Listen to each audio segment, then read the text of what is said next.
মাগরিবের পরে কারো সঙ্গে কথা না বলে এই দোয়াটি 7 বার পরে আল্লাহ তাআলার কাছে যা চাইবেন আল্লাহ আপনাকে তাই দান করবে।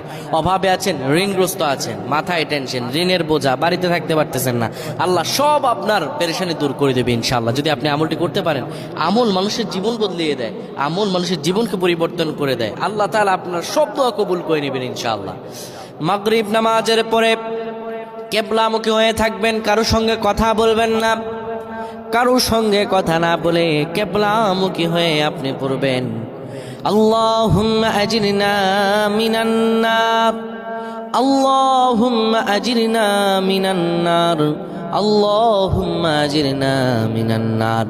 যদি এটি আপনি মাগরিব নামাজের পরে কারো সঙ্গে কথা না বলে পড়ে 7 বার পরে দুটি হাত তুলে আল্লাহর কাছে দোয়া করেন, আল্লাহ জাহান্নামের আগুন থেকেও বাঁচাবেন এবং আল্লাহ আপনার সব দোয়াগুলো কবুল আর মঞ্জুর করে নেবেন।